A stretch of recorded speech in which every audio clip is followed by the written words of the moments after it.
Hey, what's up, good people? This is Trenton Davis on another episode of Father's Day Podcast. I don't even know what episode we on. I'm going to stop bringing that up. I'm super excited today because I got my man Tahir more on the damn podcast. Yeah, man. I met Tahir in 2014 or 15. One of those. One of them. We both did NBC Stand Up for Diversity. Mm-hmm. In addition to being one of the funniest dudes on the planet, we just hit it off, and then B, just super, super, super business savvy. He on everything, he on All Def Digital, he on the dad jokes. You seen him, I'm sure you seen him. So I was excited when he said yes. Be honest, when I texted him, I thought you was gonna send me to your manager. Oh no, not yet. Not yet. I mean, here's the thing. I typically don't do podcasts. Okay.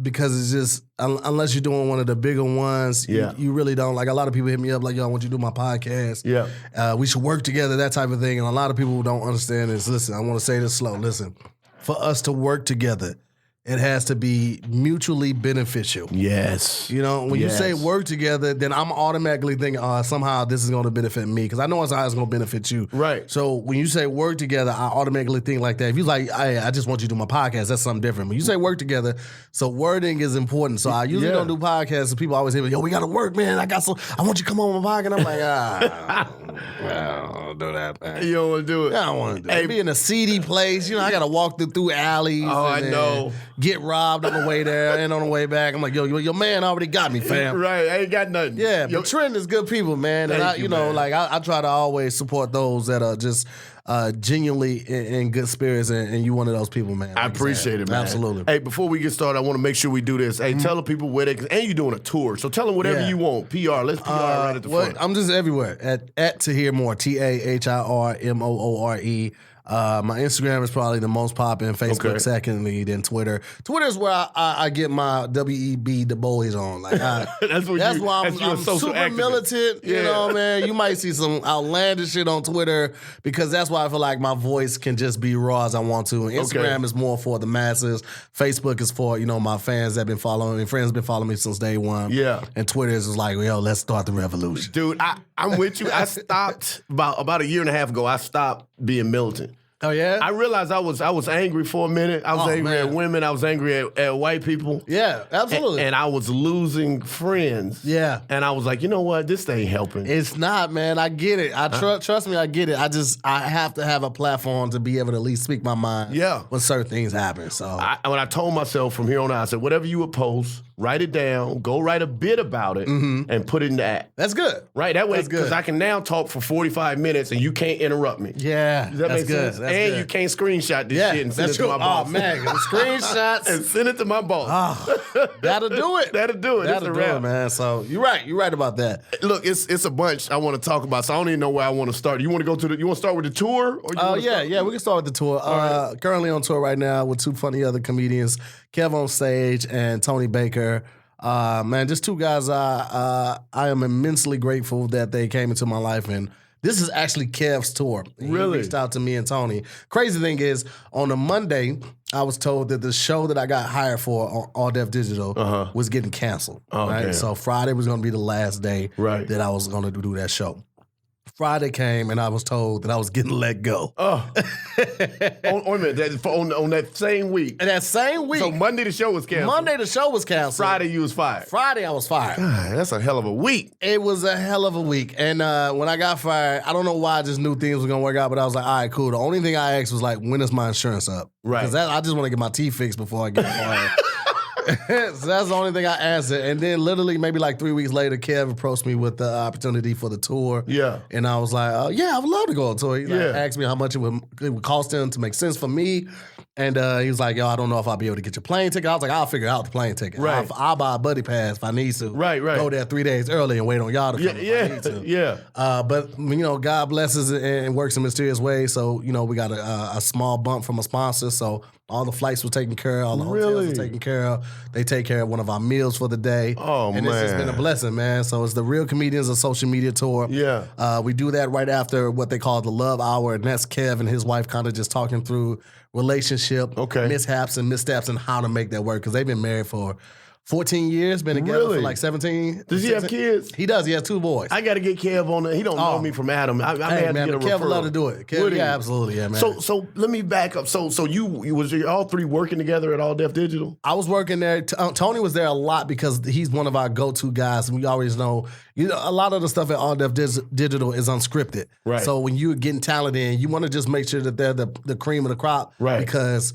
if not, you got to reshoot that whole episode or you got to scrap it. Yeah. And, you really pay for everything in entertainment. Okay. Like we'll have somebody edit that and the whole episode will be garbage. And now you just pay for the editing and the sound and all of that. So, they just want to make sure they got the cream of the crop. And Tony is one of those people that we can always bet the house on. So, he was always affiliated and always like officially a part of the squad. Wow. Okay. And Kev is like, he's the head of the comedy team. So at All Def Digital. Yeah. Okay. Mm-hmm. So is he still working there? He's still working there. Yeah, he's still working there. He didn't get fired. No, he ain't get fired. He fired me.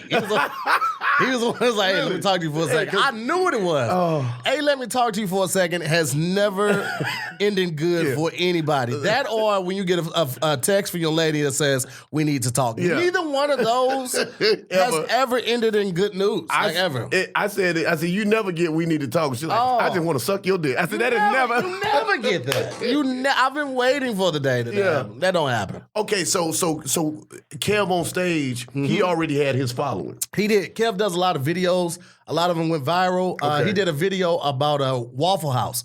Okay. And it went viral. It was on Good Morning America. They flew him out to the Waffle House headquarters. They gave him a gift card. What? He did a Chick-fil-A video that went viral. They invited him out to a new store that opened. He performed there. They gave him a name tag.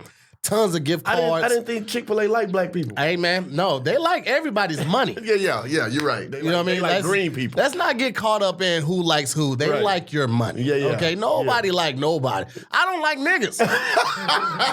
I hate niggas, man. I love black people, but niggas, oh man. And I mean that in the broadest term. Like there are black niggas, there are white niggas, Asian niggas. Yes. Like it's niggas, and I don't like nobody all close to me. Yeah. But that's a culture thing, man. Like I live in Glendale, and it's all Armenians, and they get close, and they don't discipline their kids in the store. But that's how they get down. Right. But when I'm there, they real close, and they don't chew with their mouth closed. And they always got a chain. One chain, brother. They try 4. Yeah, it's important. I used to work at CarMax in Burbank. Burbank's right close to Glendale, and they used to come in there, and they didn't change the numbers on the Mercedes. Like, hey, bro, I got an E-Class. I get in there. I'm like, this is a small E-Class, bro. This is a C, bro. They done took the number off, man. Hey, man, I ain't gonna knock they hustle because Armenians are messing around and be 8 to an apartment, but everybody in that bitch driving a BMW. They balling. They 8 to a 2-bedroom apartment, but everybody got a BMW. Come on, fam.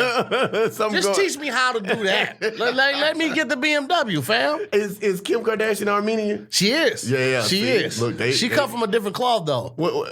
She cut from a real money cloth. Yeah, they got her daddy worked on that OJ case, and he was straight. You know what I'm saying? But I don't think he had money like they got. They almost billionaires. If you take the whole family at this point. Well, I mean, he set them up for that. He set them up. 100%. If you look at the I think it was the OJ story when they talked about Robert Kardashian. Yeah. He was all he had the camcorder. Like they got. This is the thing.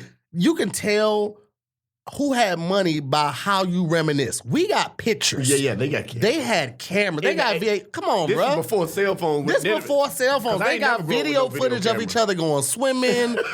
They got just cuz footage. Not just birthday and holiday. They got it's fucking May 2nd. Yeah. And they got footage of May 2nd. That's money just to have just cuz footage, bro. Yeah. We ain't had that. We got pictures. That's it. Polaroids at that. Birthday and Christmas. Oh, man. That's it. Yeah. If other than that, we didn't exist. I didn't know my mom was married because there was no proof of this. I'm not buying it until I see the picture. Oh my God, man! So let me get back. So y'all doing the tour? Yeah, we're doing the tour. So wait a minute. So Kev on stage started. He set it up with all the different cities. Kev was doing a tour last year. Okay, and he realized that a booker is getting a lot of the money and the talent just gets booked for a fee. Yes. And he's putting the asses in the seat. Yeah. He's like, well, shit, if I cut out the middleman, I'll book the venue. Yeah.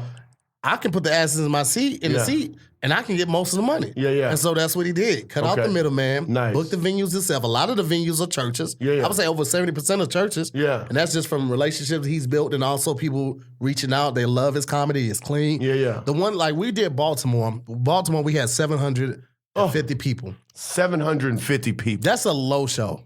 Oh. And we did Baltimore the same night as Kevin Hart, and we sold out.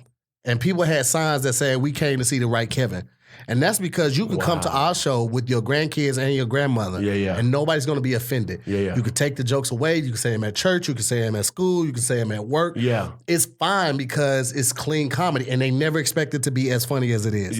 That's the selling point. Hey, do me a favor. Just tell the listeners how important it is to have a clean set. I'm not saying people got to be clean all the time. But people forget how important it is. I have a set of rules for any new comic that I will never give to a new comic that hasn't been doing it for more than a year. Because you're not going to appreciate it. Number one, and then I'm not going to give all my juice away because I'm going to just do a class. Number one is always write clean. Because you can clean up. I'm sorry, you can dirty up a clean joke. But you can't. You can't clean up a dirty joke. You cannot. If your punchline is bitch, a motherfucker, what? You can't be in a church like, and then I told the dumb sucker, you got to, that don't, come on. They know you're forcing it. It don't sound real. Write clean, because you can always dirty up a clean joke, but you can't clean up a dirty joke. I agree 100%. And I think you, especially for those first 5 years, you get way more work if you write clean. Oh, yeah. Because then, the clubs want you to host. Because you're safe. Because you're safe. So the clubs want you. But then, to your point, you can get churches.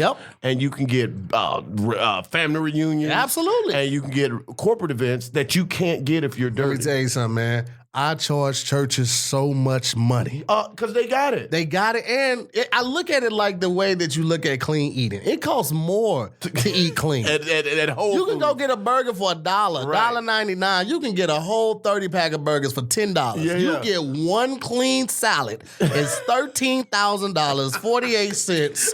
One organic salad. Yeah, man. I'm with you. So if you want good, clean comedy, you got to pay for it. Dude, I did a church in Compton. 15 minutes, $500. Yep. I said, I'm doing something wrong. Man, listen, I did something for the police. Don't hate me, black people that cut a check. It was for an award ceremony. They do organized sports events within the police department. It was originally supposed to be 20 minutes. Then it got cut down to 15 minutes. Then it got cut to 11 minutes. Wow. Shout out to Donald George for giving me this gig. 11 minutes, $500. That's what I'm talking about. 11 minutes. 11 minutes. And they lit me at 8. It took you longer to drive there. It really did. Than you was on stage. It really did. Yeah, that's what I'm talking about right now. Man, look so how far are you in the tour now? Y'all about halfway? Or y'all? We met halfway last week. And you know, it's crazy because I've been on tour. I toured with DL, I toured with Earthquake. A number of big names, but it's never been like this because when you're touring with those guys, you might as well be the same person that's picking the bags up or something. Nobody's coming to see you. You're just like when you order a burger, you're like, and if you find out they come with fries, like, oh shit, this come with fries? Okay, I take these fries, but they there for the burger. So I was the fries. Like nobody was really there for me. I got you. So now I'm on a tour with my faces on the flyer. All of us are friends. All of us have chemistry. We do videos outside of that. You see all of us. People are coming for me, for Tony, for Kev. And it's a completely different feeling. Oh, I got it. That makes sense. It's a completely different feeling. You know what I want to ask? I didn't even think about this. How is the love after the show? Oh, man. They just treat y'all like... We take pictures with everybody. We stand, we get a recharge, grab some water, wipe our face with towels, and we go outside in front of the banners. We take pictures with everybody that wants to do it. Wow. From beginning to end. And is everybody doing about 30 minutes? Is that what y'all do? No, I do 15 up top because I host. I do 15 to 20 up top.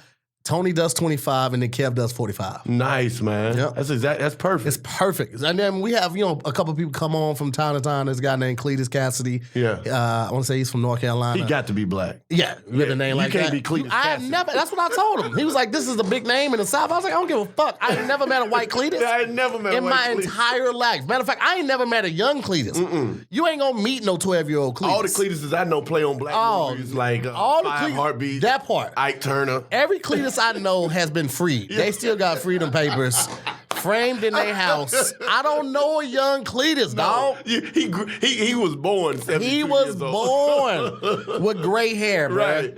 So he like Morgan Freeman. Yes. What Morgan Freeman always on? Oh, Morgan Freeman ain't never been young, dog. He was 70 for the last 35 years. They've been turning Morgan Freeman away from Easter egg hunts since he was 3 years old. It's like, get your old ass. This is for the kid. I am a kid. Get your old. She gonna change some brakes or something. Right. So yeah, man, it's been amazing, dude. It's an amazing blessing. And we try to strategically always place the merch table by the picture booth. So you know, so you can do both. Because you learn. This is stuff you learn. If you are taking, sometimes we have to take pictures on the stage because the venues are small, and then we have the merch out front. It takes a hit. Yeah, they have to see it. For it to resonate. Well, this is what I've done, and my question is, how come y'all ain't doing it? This is what I did, man, because you're absolutely right. I make sure I take pictures, but now every time I go and do a club, I will hire somebody locally. Like just, I forget what the app is called. And I pay them $20 an hour, which means I ain't paying them but $40. Yeah. And it's normally a female. And she does all the merch. Oh, we do. We don't do our merch. Okay. We hire help. Oh, perfect. Absolutely. Perfect. Absolutely. Everything is already pre-organized on my iPad. All they got to do is hit a button. That's it. I got a money bag. And I get all my sales through Square. Yeah. So I have cash and Square. So every weekend I'm leaving with a nice wad of cash. Nice. And that's money that I spend on myself. Yeah. My old lady don't need to know nothing about that. It's like, how the sales doing? Why are you worried about it? Get you some goddamn shirts. Don't be worried about it. Don't count. You buying a lot of tissues. Get you some shirts. Get you some shirts. All of it. We got to talk about your wife, man, because it's a Father's Day podcast. How long you been married? It was 5 years in March. Congratulations, man. That's serious right there. And y'all met in college. We met in college. When I met my wife, she was already 2 months pregnant. She told me about 2 weeks after we started talking, and I was like, damn. That means she fucking. So I'm gonna go ahead and ride this one out. I might ride this one out because if she already fucking, my chances are good. Yeah, that's how she was raised. I was there when the baby was born and everything. So nice, I'm the only pappy that she knows. So, That's love. So now you got a 13-year-old daughter. She'll be 13 in October. October 6th is her birthday. She's tall as hell. Really? She is tall as me. Really? Yeah, man. Tall and slim. Is she hoop? Does she hoop? She doesn't hoop. She we tried everything. She did softball for a second. I tried to teach her tennis. I went to college on a tennis scholarship.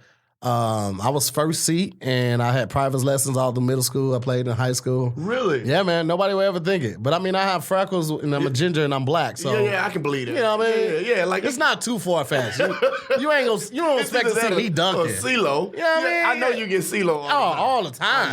I know. CeeLo or Tyrannosaurus Rex. Yeah, man, I got a little stubby arms, right. You know what I mean? So, but yeah, man, I don't know. I tried to get into entertainment with modeling. She just wasn't really feeling it. So she's still feeling out her way, trying to figure it out. She's funny though. Yeah. She gets comedy, she gets sarcasm, she has timing down pat. It just will be her. She's shy sometimes around people. Have you been doing comedy? How long you been doing comedy? Have you been doing it her whole life? Yeah, I've been doing it her whole life. But she didn't know me her whole life. Right. Me and her mom kind of stopped talking for a spell because her mom started going to another college. Right. So we linked back up, I want to say 2012, and that's when I got back into life real strong. Yeah. Okay, perfect. So how is, and we'll talk about this then we get back to wherever it goes, how supportive is the wife? And then how important is that support? She's very supportive. Yeah. She understands why we moved out. Well, I moved out here in the end of 2009. Okay. I moved them out here in 2012. And my wife's love language is quality time and touch. Physical touch. For the people that don't know, check out 5 Love Languages. Yeah, super important for relationships. Man, so important. Because what you think you know is only half of that. Yeah. You know what I'm saying? Because I'm a gift giver. Okay. And I'm like, all right, I've been gone for a month, but I bought you 10 pairs of shoes. Yeah. We good. I'm finna go lay down. Right. She's like, no, fuck these shoes. Right. I want to talk to you. I want to, like, it ain't even about sex sometimes. No. The intimacy for her is spending time with us one-on-one without me doing this. She hates when because I'm like this, and she be like, put your phone in. I'm like, yo, this is how I make money. She's like, fuck that. Right. We good. Give me some of that time. And so, you know, there's that balance. But she knows why I'm out here. Yeah. No, I'm not out here for the women, for the weather, for the food. I don't give a fuck about none of that. Yeah. I'm here to make it. Right. I'm gonna get a couple million. I'm gonna go buy a house somewhere where I can get some land. Yeah. I'm getting the fuck out of here. Yeah. I'm getting the fuck out of here. Two things I gotta go. One, I tell people all the time, people go to LA to make it just so they can get the fuck out of LA. Absolutely. 100%. It's too crowded, man. Nobody want to be here. The fuck you buying a Lamborghini for to be on park on the 405? Right. You can't open that bitch up. No, not at all. I want a Dodge Challenger Hellcat. Right. All right, that's 708 horsepower. But what the fuck am I gonna do with that here? Drive it at 2 a.m. and actually get to open it up? Right. Nah, man, I'm going to sleep. So what does success look like to you? In your opinion, what's success? Is it 5 million, 10 million? Well, here's the thing. Okay. And I'm glad you asked this because I honestly believe in speaking things into existence 100%. and also visualization. Okay. And it's not just about I want to make it and thinking about a house. You got to visualize it down to, okay, I want a 6-bedroom house with stone walls, exposed concrete on the inside, marble floor and countertops. Yeah. I want granite in the bathroom. I want a 4-car garage with underground parking. You got to visualize it down to how tall you want your grass. And that's what you focus, like seriously. Yeah. You know, I want fake grass. I ain't trying to be out there on no riding more. This ain't 1975. Did you mow lawns when you was growing up? I did. Hell yeah, man. I worked at a junkyard when I was a kid because I was too young to get a job. I had a kid at 14. Yeah. And I was a father in high school, a freshman. So I was too young to get a job. So I had to go to this junkyard called Marty's in Cahokia. And I would strip cars of aluminum and break down carburetors and alternators, grab the copper out of them, pick up cans just to make $20 a day, $25 a day just to pay. Yeah, you was working. I had a kid. Yeah. You know, and I was still in school. So, and I graduated top of my class. I was class president, but it took that. But you've been success for me my whole life. You've been working hard your whole life. My whole life. Yeah. I got many different walks of life. But success for me would be 5 successful movies. Okay. 2 long-running successful sitcoms. Okay. 3 comedy specials. Mm-hmm. I'm out. Yeah. I'm out. Yeah. I don't need to do if all of that happens and the stuff comes. Yeah. Thank you, God. It's all that. But if not, I'm good. Man, I said to somebody, I could tour for the rest of my life and be good. I'm with you. I say to people because too many people think it's either Kevin Hart or nothing. Yeah. And I said Kevin Hart's at 77 million, and I really mean this. I really mean I don't want the headaches that come with 77 million. No. I don't want the headaches that come with being Kevin Hart. I'm dead ass. And it sounds like a big number, but it won't to you because you get it. I'm okay at $5 million a year. Yeah, listen.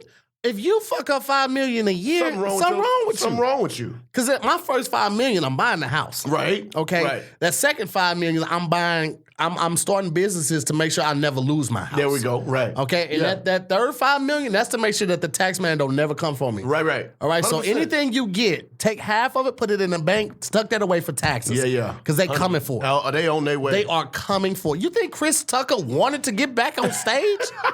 Not at all. This nigga made 3 rush hours. You think he wanted to go back to the stage? $30 million a pop. Hell no, he didn't want to. 3 at 30 a pop. This nigga made the first one was like, fuck the tax man. Right. And then after the second one, he was like, you say, how much do I owe? Right. And you saw they put Wesley in jail, so you knew they wasn't playing. Get Jackie Chan on the phone. See if he got 3 months free so we can go ahead and knock this out. But yeah, man, listen, dude, taxes are real. And a business, man, you gotta have income, and like if you ain't got an income property, like me and my sister, we got houses back in St. Louis, so we got that income coming. But I know it sounds morbid, but I want a couple funeral homes. Yeah, because you know they're gonna be used. Niggas always dying all the time, and it ain't just black people. White people die, Asian people die. I want a funeral home, and I don't care who in it. You can put some Asian people in there, you can put some black people in there, white, whoever you need in there to make you feel comfortable.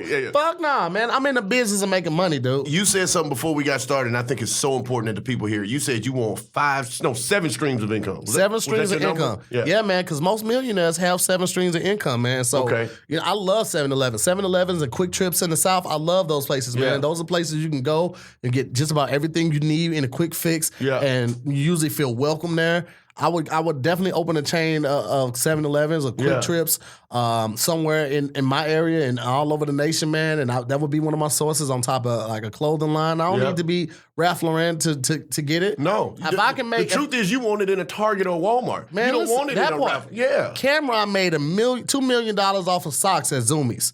$2 million off of socks. Dwayne Wade is pulling about probably 3.5 off of socks, off of Stance. That's the name of his socks, called Stance. Yeah, the socks are around about maybe $8 to $15, depending on what design is on them. Yeah, I can do that. 100%. I don't have to be. That's the thing, man. Like you say, a lot of people think Kevin or nothing. Right. Bro, you don't think George Wallace eating good? George Wallace had his own room in Vegas. In Vegas for years. Do you do Comedy Magic at all? I've gone there. I've never actually performed there. Okay. You met the guy? I met the guy. Okay. I met him actually on behalf of Jay Leno. I met Jay Leno at a pizza spot on a Sunday with my fam. Yeah. I told him I was a comedian. I loved his work. Appreciate everything he added to it. He told me to come to Comedy Magic that night. Okay. He didn't think I was going to come. I pulled up on his ass. Yeah. We sat there and talked for about 20 minutes before he went on stage. Went on stage, did his thing. After the show, introduced me to the owner. Yeah. Owner gives me the card of the person that does the booking. Rich, yeah. Reached out to Richie a couple times to no avail. Okay. Jay was like, hit me up when you got your TV set. Yeah. I was like, you sure? He was like, gave me his number to his office. Right. Call me when you got your TV set. When you got your clean 10 and you ready for TV, call me. Now, most people would have called, I'm ready now. Nah, fuck that. Yeah. Because if I only get one shot, I want it to be for sure. Right. All right? So after the end of this tour, when I know I got my tightest 10 minute and my cleanest set and the funniest punched up jokes, that's when I'm going to call Jay Leno. Perfect. But no time before then. You got to know when to let that egg hatch, because if you crack it too soon, then you don't never get another chance. We can go up there, because I go up not a ton. I'm there about once or twice a month. That's good enough Next time I go, we'll just go. Let me know. And it's free dinner. Yeah, I already know. It's all that. It's all good. I know about the food. Yeah. Comedy and Magic Club, I would never say a bad word about them, because even if you're not getting on, they'll still treat you good. Still feed you. They're like, hey, what do you want? It's never like, oh, you want something too? It's never like that. Oh. I've never felt like it was a black or white thing. Yeah. I mean, typically still more white comics get up than black. Yeah. But as of late, I've seen a lot more black comics. Clayton Thomas is up there, Byron Bowers, DC Irvin, Tony Baker. Yeah. A number of black comics up there. Jackie Fabulous. So I would never say that about them. They just don't know about me yet. That's all I'll say.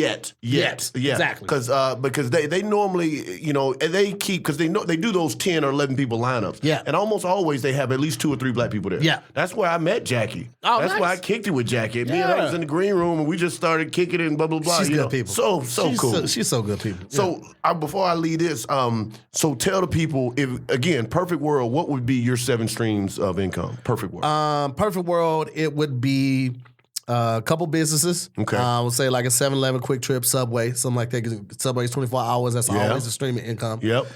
So I'll say the businesses, T-shirt company or socks company, because I mean that's just easy to make. Yep. I would do, of course, comedy, acting, touring. I'm going to look at as one, and then I would love to get into like art. Yeah. I would love to get into art. I would love to have like I forget the guy's name, but he has a string of bars, white comic. He has a string of bars, and then he finds new comics, and then he puts them on tours, and they basically go on tours at his venues. So he's getting paid for managing them, and he's getting paid by his venue for booking them, and he's getting paid for owning the venues.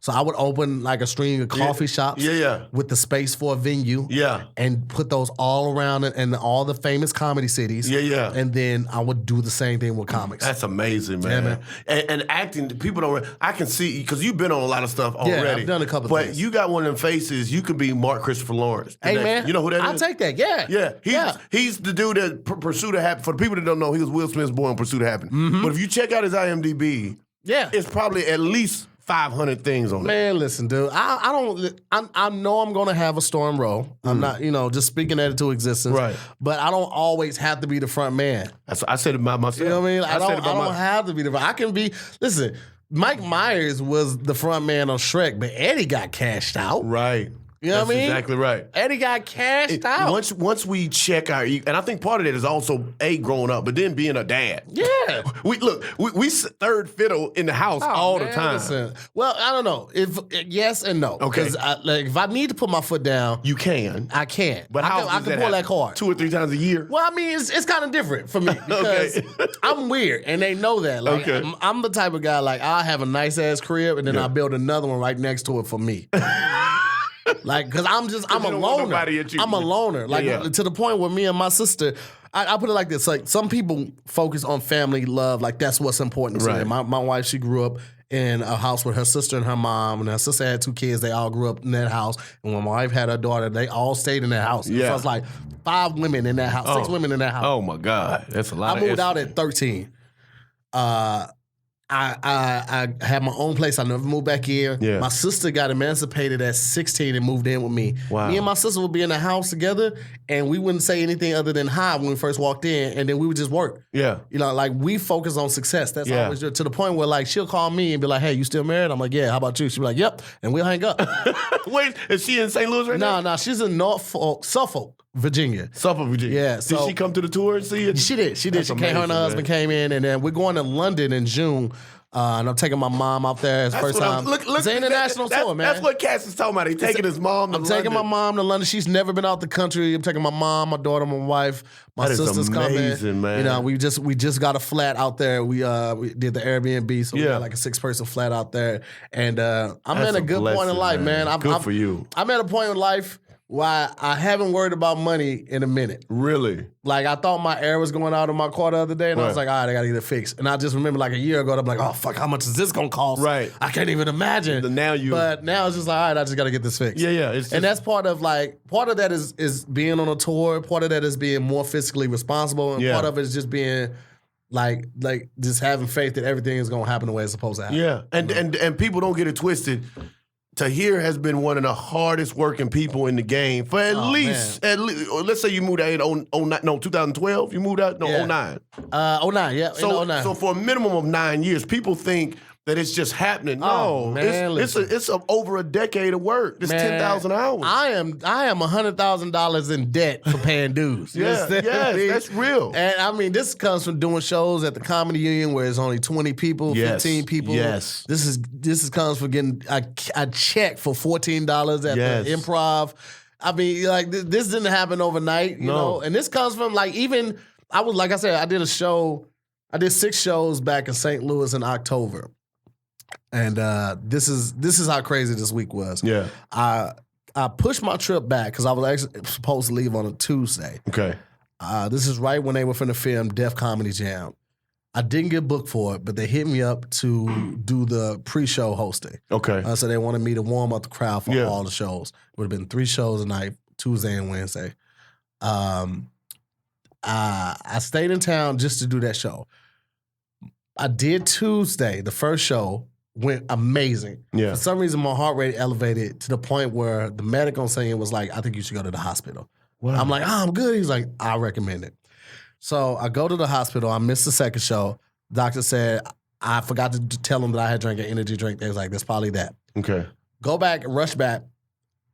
They had already started the third show. They had somebody else up. I'm like, all right, cool. I'm just do tomorrow. Right. So Wednesday gets here. I get a phone call while I'm headed to the venue that they no longer want to use me. Oh, man. So I'm like, this sucks because my brother's flying out to see me, you know, and I got to still pack, and I'm flustered. So I go home in a bit of a huff, lay down. My brother calls me. I tell him the news. He was like, all right, cool. He was getting my flight to go back to St. Louis because he works for airline. Right. He's like, yo, that flight leaving out of LAX is not looking good. I think you need to go to Vegas tonight and then fly from Vegas to St. Louis. So that's what I do. So I'm on the plane, leaving for St. Louis from Vegas. Back up. So now it's Wednesday night. Wednesday night. You get up and drive to Vegas. No, I fly to Vegas. Oh, you flew to Vegas. I don't drive anywhere over 2.5 hours. Okay. I can't do it. I will fall asleep. So I flew to Vegas. Okay. Next morning, it's Thursday morning. I'm on the plane, just boarded, about to take off. My mom calls me because I'm about to fly to St. Louis. She was like, hey, how'd it go last night? I was like, they bumped me. Yeah. Long story short, I won't be able to do it. But it's all good. I got the shows tonight. I got the show tonight. I got 2 tomorrow on Friday, 2 on Saturday, 1 on Sunday. She was like, how you going to go to your sister's wedding? I was like, I'm going to go in between shows. It's all good. Right. She was like, I got to tell you something. I'm like, what's up? She's like, your dad died. Oh. I was like, excuse me? She was like, I didn't want to tell you because I knew you were filming. I didn't want to mess up your energy. He died last Saturday.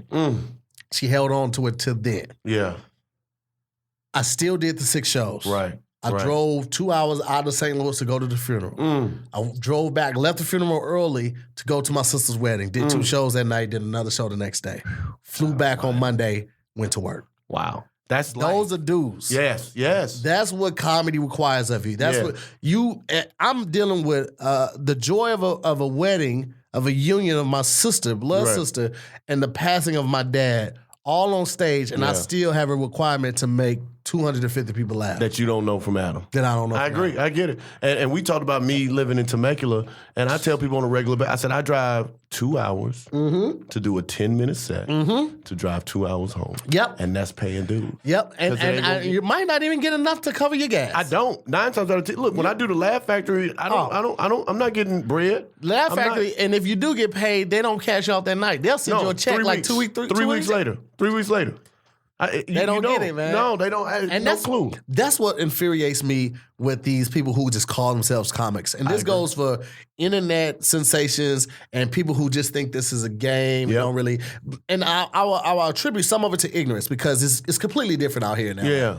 It's completely different. But you also have to understand that, like, people are dedicating their lives to this craft. I agree. And this is something you decided to do on a whim because you thought it looked fun. Right. And granted that comedy does look fun. And I started because I looked fun. Right. But then I realized how much work it was going to be. And I had to make a decision that I'm either going to do this stuff and because at first I wouldn't call myself a comedian. I said I was an entertainer. Right. Because I was scared of how much I knew it was going to require of me. Right. And then I started calling myself a comedian basically when I moved out here. Because I was like, I'm making this move. I'm committing to it. And there's a point in time, I don't know what that point is. For me, it was probably 7 years where I was like, okay, there is no turning back at this point.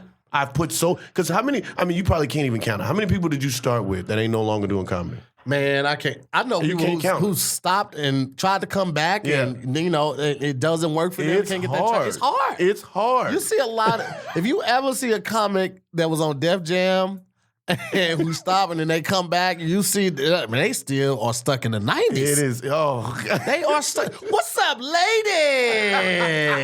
Where the sexy ladies at, man? If you don't shut the fuck up and get to these jokes, I know. It's so. They are stuck, man, because it's a muscle. It's like not going to the gym for 5 years and then going in there and trying to deadlift something. Right.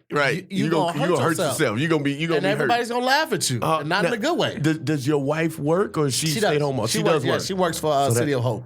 Okay, so she's an event planner, event coordinator. Oh, that's perfect. And now she's in the process of actually starting her own business. Oh, that's even. And doing it. That's amazing. So then you're going to have 8 streams of income. Hey, man. Now, her money is her money. Oh, y'all, it's separated. No, we got a joint, but listen. Can you tell her to buy some shirts? Listen, dude, you coming home with a lot of tennis shoes. Right. Don't worry about my tennis shoes. You better get Look, you said you didn't like gifts. Right. I gave you quality time. You fuck up on my face. Right. These tennis shoes belong to you. Yours. These my Jordans. They don't come in your size. They don't. And listen, man, but she, I support anything she did because she supports me and she deals with a lot, man. It's hard to be the spouse or a partner of anybody that's in comedy full time because, like, I'm going Thursday to Monday. Every week. And then I have a weekly Wednesday show. So I'm going that night. So she So sees it's your Wednesday show at the Comedy Union? Yes. Yeah. So she sees me Monday night. Yeah. Some Tuesdays. Yeah. And maybe Thursday before she goes to work. Before she go to work. How do you feel like, because I think this is important. I really do. How do you feel like you chasing your dream and your daughter being able to see it impacts not only her life now, but her future? Well, I hope that she sees what dedication looks like. That's what I'm talking about. And hard work, because that's what I'm talking about. Hopefully she'll remember that all the nights that I was gone, but why I was gone. Yes. Hopefully she'll realize the tax breaks that we went from, right, and that we are at now. Yes. Like when they first moved out here, it was a challenge. Paying for one person's food, like just me going to the movies, I'll spend $30. Right. I'll spend on the ticket and but when you got 3 people and all y'all that's $100 a night. That's $110 a night. Easy. At the movies. 100%, bro. I think, and I say this, my t-shirt reads, "It's never a convenient time to chase your dreams." I tell people it's never a good time, period. That's facts. Right? But I tell people, I say the distance between where you want to be and where you are now, that distance is hard work. It is. But so many people, because of American Idol and The Voice, they really they think things are an overnight sensation. Yeah, and I mean, part of that is ignorance, part of that is the internet. It is, yeah. Because a lot of people never post their fails. I will post.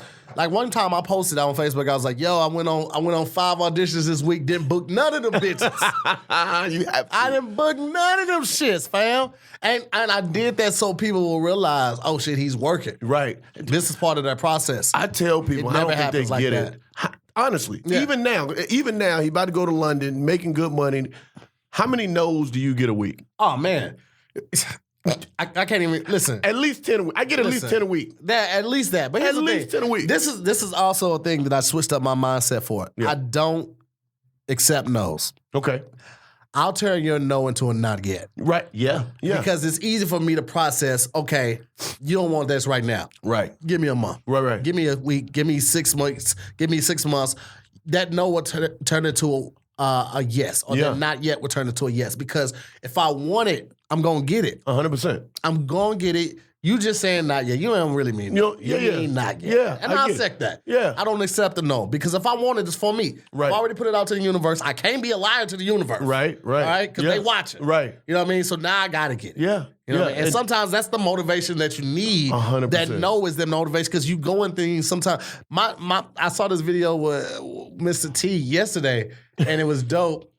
This lady he was doing an interview, and this lady was like, "Now you got on maybe $1 million, $2 million worth of jewelry, and gold and diamonds, and look at your tennis shoes. They're filthy. What's going on?" He's like, "I keep these tennis shoes on because my grandfather wore them, and he gave them to my dad. My dad gave them to me, and they keep me humble." They keep me to remember where my people are at and how much work I need to do to help them out and all the people. And I never looked at it like that, but I always felt like I stay humble by talking to the friends that haven't made it yet. The people I still got to do work for. The people I want to retire my mom. Yeah. My mom's been a teacher for over 20 years. Yeah. She work in the inner cities of St. Louis. Them niggas is crazy. Oh, it's hard. I taught 7th grade science for 3 years. I was like, fuck them kids. Fuck them kids, man. Fuck them kids, man. I'm doing comedy, goddamn. Fuck. Let me tell you something, man. Y'all got to start talking to these kids and telling them don't come to school with that bullshit, man. It's the parents. Because at the same time, like, I get it. We're supposed to be teachers and professional, but we still people. I know. We have bad days and bad mornings, too. Our kids might be fucking up, too. So now we coming to school with already something on it. Now your kid want to say, fuck you in the middle of class. I told him to sit down and turn his phone off. No, fuck you, James. Fuck you. That's why your daddy in jail. Talk to these goddamn kids, man. Oh, my God. Hey, what school does your daughter go to? My daughter, you don't have to tell if you don't have to. Yeah, she goes to school in Glendale. Okay, she goes to school in Glendale. Mm-hmm. So the only reason I was asking is I had Keon on last week, and he wants to send his kids to Garvey. Yeah, What do you think about that? I think that's amazing, dude. Are you and your wife done having kids? Oh, yeah, I don't even like kids. So you done? I don't. Have you had the snip? No, I haven't. You making enough money now? I would do it, but you know they like to. I think they have some ridiculous rule about doing it before a certain age or before a certain kids or how long you've been married, something like that. So I would do it though. If I have another kid, I would rather adopt. My ideal would be to adopt an Asian kid with a full-on British accent. Cause how fucking dope would that be? Like full on Asian. So that means he's got to be at least 4 or 5 years old already talking. Yes, but like grew up in London. Yeah. And if I would bring him back over here and I would only let him watch BBC and listen to hip hop. Yeah. But I mean like real hip hop, like Raekwon, Rakim, EPMD. I would slowly progress him. I would cut all the bullshit off now. Right. I would like only people from now I would let him listen to is like T.I., J. Cole, Kendrick, like that shit. And I mean, it would fuck up the world. That and jazz. Yeah. They wouldn't know what to do with him. And then name was something super black. Asian and speak. But with if he's 40 years old, he already got a name. You coming to my house? Nah. I name everything in my house. Yeah, you don't get the... If he get my last name, I'm going to pick that first name too. He'll adjust. That's what they did to Kunta Kinte. Hey, he'll adjust. He'll adjust if you want to eat. You ain't answer to that name? I got you. Okay, well then you don't eat. You don't eat. All right. What the hell? I don't eat. Don't eat? Tyrone eat, but that dude don't eat. I mean, I'm something super black, like Malik or Yusef. Like that's his first name, Yusef Moore. That's seriously, man. Nah, I don't want no more kids though. I'm good on that, man. Yeah, maybe. I'm 40. I would love that. I got a 5-year-old. I'm thinking after, I don't know, because I may get married again. I'm not seeing nobody. Mm-hmm. So I'm going to give it till 44. Okay. And whatever the universe wants, you better bring her in my life by 42. I get so it. We can set it. Let me tell you at 44, my 44th birthday, I'm going to be in a hospital with some ice. Man, listen. Here's another thing, and this is just kind of how I think. I want to chase my dreams. 100%. I want to unapologetically chase my dreams. Yeah. And I don't want to feel like I'm missing out on my kid's life because I'm on a road. Yeah. I don't want to feel like I'm half-assed in a dad role because I'm on a road. Yeah. I want to, if I'm going to have a kid, I want to be able to be there for the kid, especially in those tender years. Yeah. If I can't do that because I'm chasing my dreams, then my dream got to come first. Right. And if I can't be a good parent, then I'm not going to be that parent then. I'm not going to get another kid. Yeah. Because I don't want to be that absentee dad and then the kid has none of my qualities. I love music. You know, like if it wasn't for acting and comedy, I would be a DJ or a musician or A&R. Really? I love music. Yeah. Me and Tony can sit up and talk about music for hours, man. So you know what you can do then, man? Just so if you want to have a kid and you still want to chase your dream, what you can do, I'm just saying, you just divorce. Just divorce. And then do like me. So I have my daughter every other weekend. Okay. So all my comedy, all my stuff is every other weekend. Nah, I need to tour every weekend. Yeah. Every weekend, man. I know. I feel you on that. I would love to do that. I'm not, like, kids ain't a real big thing to me, man, right now. Yeah, I'm with you. It's not a priority. I had a kid at 14 and it really just fucked me up. Where is he or she now? I found out he wasn't mine. Oh, you found out he wasn't yours. Yeah. When he was 4. Oh, you found out when he was 4. When he was 4. So then you was like, I'm out. Yeah. So I had a resentment toward women and kids. Like my numbers for partners is ridiculous. Because you had resentment towards women. Oh man, I would fuck your friends and your family. No disregard. Yeah. You ain't even had to be higher than a 5. Yeah. If you was 4.7, if you had something good on your plate, I might. I just got some chicken over there. Just a little bit of talking about me. Hey girl, you like drinking? Right. Water, anything? Right. I was out there bad, man. Yeah. And these are things that I had to like. I would say this.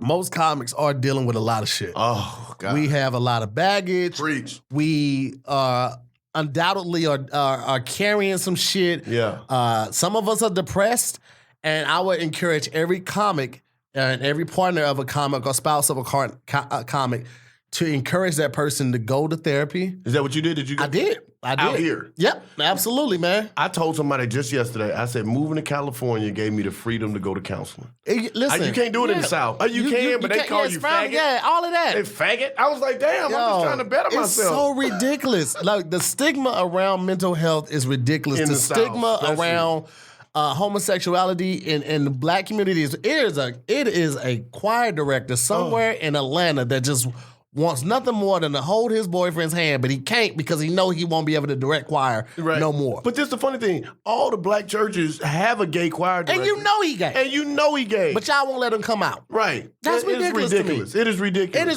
The first time when I first moved out to LA, I will admit, because coming from St. Louis, it's obviously a small-minded city. Right. When it comes to homosexuality and things like that. It was a culture shock to me, but I've never had a problem with anybody's sexuality. I don't really give a fuck who you fucking. Why does it matter to me? Who you fuck don't make me come. At all. But the first time I got hit on at a gas station, the dude walks up. I'm at the inside waiting in line to pay for my gas, and dude walks up like, "Hey, how you doing?" I was like, "Hey, what's up, bro? You good?" He's like, "Yeah." You're like, man, handsome guy. I was like, "Hey, let me stop you right there. I don't swing that way. I appreciate it. I don't swing that way." And he's like, "No, I wasn't trying to fuck. I was just letting you know you're handsome." I was like, "All right, cool." He's like, "And if you ever want to drink, let me stop you right there. I appreciate it, but but thank you." All right? He used one of my tricks. He tried to come back in. Hey, I'm just gonna be your friend. No, I'm good, fam. Pay for my gas, go outside and pump my gas. I'm like, I can't believe this motherfucker really just tried to fuck me, right? Pumping the gas. I was like, wait a minute. I can't believe this motherfucker tried to fuck me. Hey, your boy still got it. I was like, because this motherfucker was in way better shape than me. You understand me? I'm built like a quarterback that has been off for a couple years. And this motherfucker, he had his shirt unfastened from the bottom up, so you saw his navel. I was like, you see a navel and a six-pack? Like, where they do that sexy shit at? I'm never gonna be that sexy. And I was like, you trying to fuck with your boy? Hey, man. You pulling dimes. Hey, man. You pulling dimes on the men's side. Hey, man, I didn't know what happened, but I was like, okay. All right, well, I ain't mad at you. But I mean, just in that instance, I say that to say, like, it's never been a thing for me to judge somebody based off of that. That's not enough for me to like write somebody off. Like I don't care about that. I would always promote love over that, over hate, that type of hate anyway. And you say that. What's your? I know this is gonna be a big conversation, so we can. What are your thoughts, especially having moved west? What are your thoughts on religion? Well, I mean, I was raised Kojic, and then we moved to non-denominational. Okay. And I still. You said Kojic. What's Kojic? Church of God in Christ. Oh, okay. Yeah. Okay. So that's mainly in the South. It's like Baptist, Kojic. Okay. 7-day Adventists, all of that.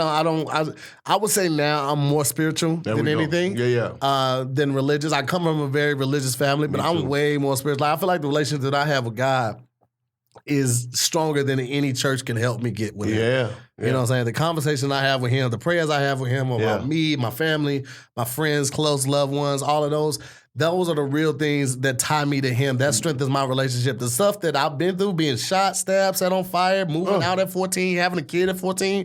My best friend was killed inside my house at 14. My dad died at 14.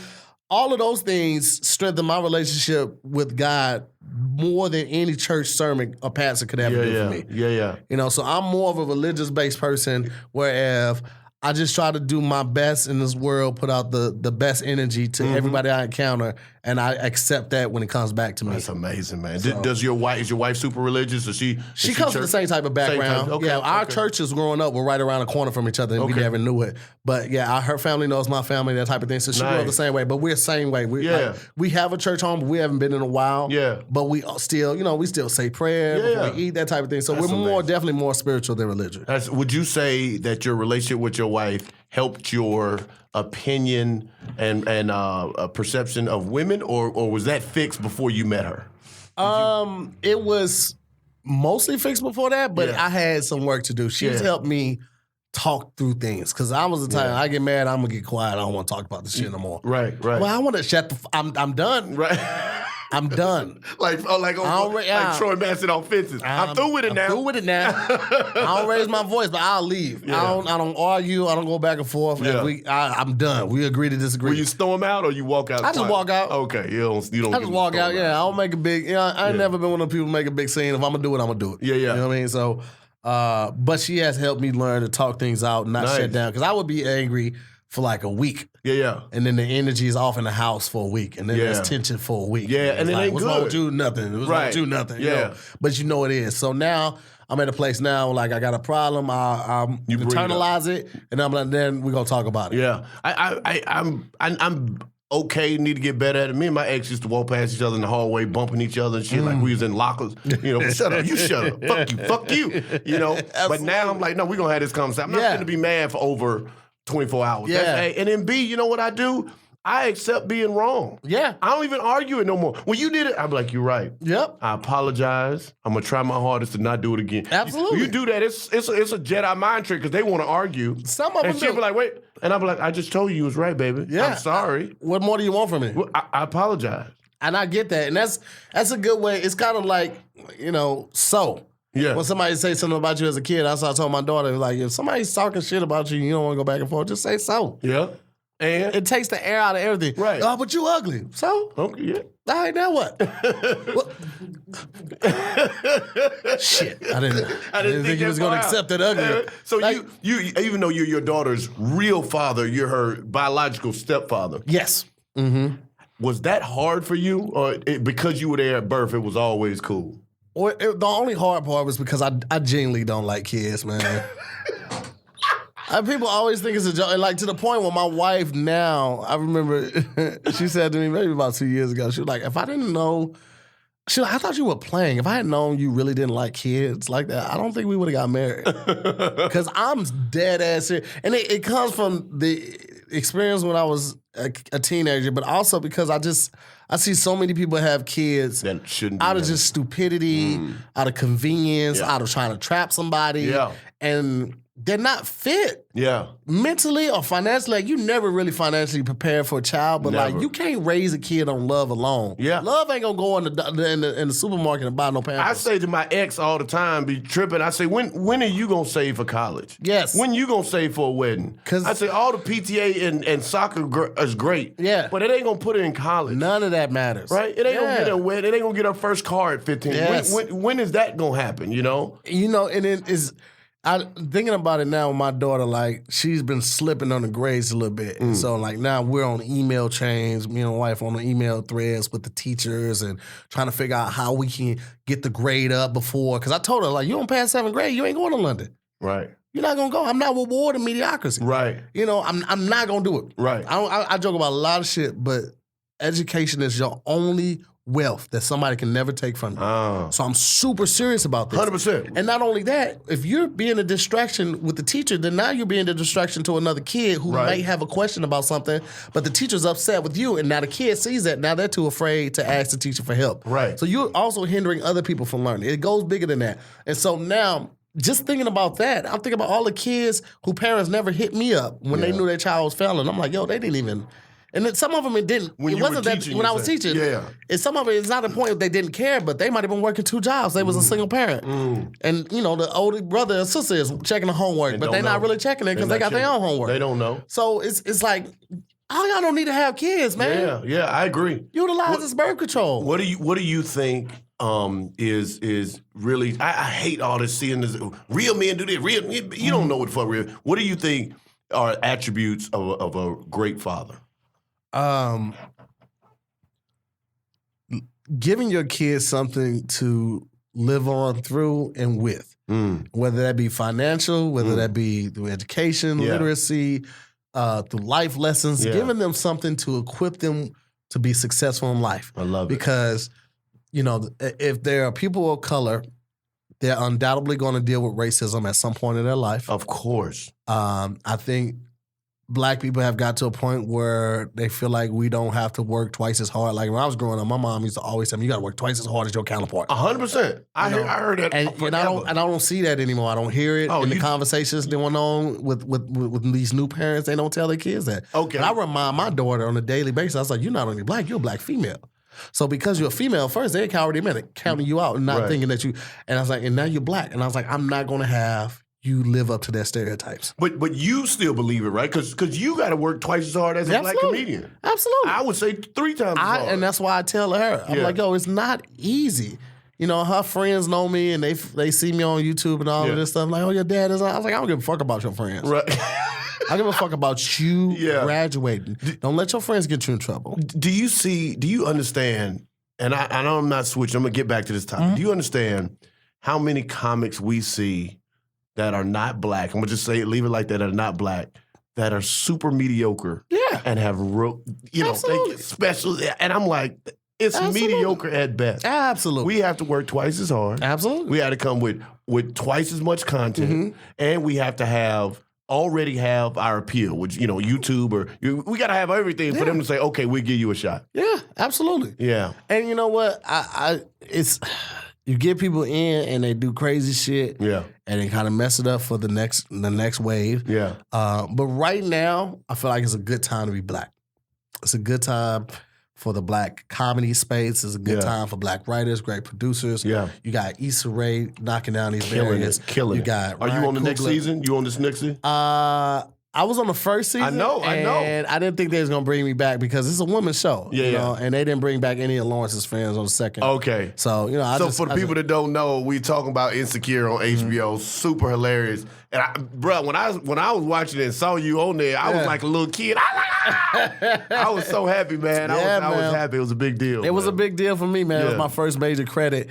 But Quiet as Kept, they did hit me back up about a week and a half ago, and they was like, yo, we need you in season 3. So that's what I'm talking about. Two episodes. Hey, man, I'm sorry for the left hand, but that's... Hey, man, it's all good, man. So we right at an hour, and I'm going to have you back. I want to have you back. But I want to give you some more time to talk about where you want to go. I know it's not your tour, but like when the tour's over, what do you got planned? What you writing? Anything you want to talk about? So let's say Etch-a-Sketch. It's all you. Well, we were planning to originally be done in June. Actually, London was supposed to be the last date. Okay. But now it looks like we're going to go up until October. Oh, man. I got a New Year's Eve show I'm doing somewhere, I think Florida. Oh, there we go. And we're already working on Kev's next hour. He's punching that up. And then we probably gonna kick it back off in January again on the tour. Same tour. Perfect. And is everybody now on that next year gonna have all new material? Yeah, we all gonna do all new material. And that gets tearing Tony up because he hates doing the same set over and over again. But I'm like, yo, dude, you got a ton of material. Just they'll get it all. Just wait. Right. Just wait. Because you don't want to have to try to remember. All right, what did I do in this city? Just do the same set, that show. Yeah. And I cater my jokes to my shirts.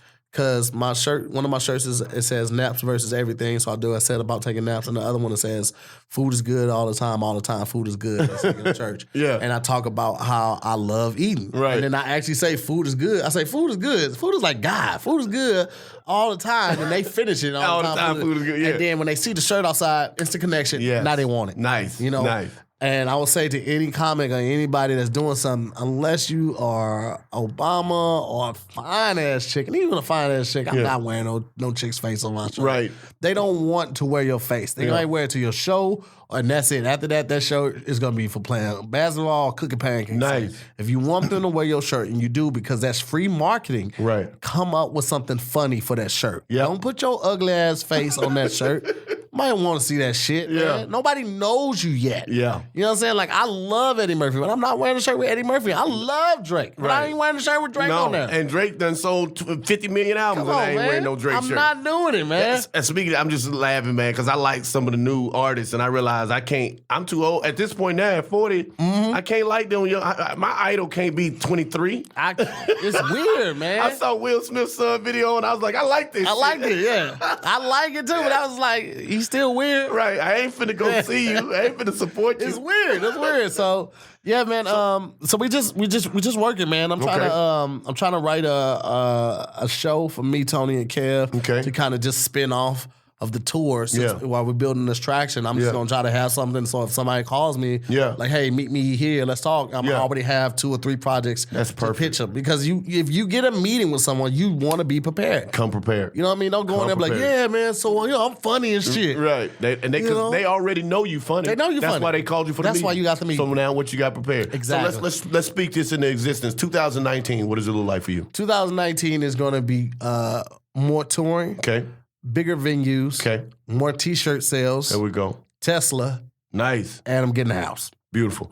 Hey, man, for real, from the bottom of my heart, I appreciate you doing this, man. This is Tahir Moore, one of the funniest dudes, one of the most genuine dudes. Thank you, man. He's just been super nice ever since we met in Embassy Stand Up for Diversity. Make sure you follow him. Please follow him at Tahir Moore on everything. Yeah. On everything. Get the tickets at kevonstage.com. Please go see it all over. Please go see it. KevOnStage.com. Yep. All right, I'm at Trenton Comedy on everything. Also follow Comedy Pop-Up Studio at Comedy Pop-Up on everything. Thanks so much. Tahir, just so you know, this will be out, just so you people know, this will be out 2 weeks from today. Okay. Right? So I'm sorry, 2 weeks. So it'll be May 23rd. And I'll hit you up. When it's out and then put it to the people. Bet that up, man. All right. Appreciate it, man. Thank you, guys. I appreciate it. All right, y'all holler, man. Thanks for following.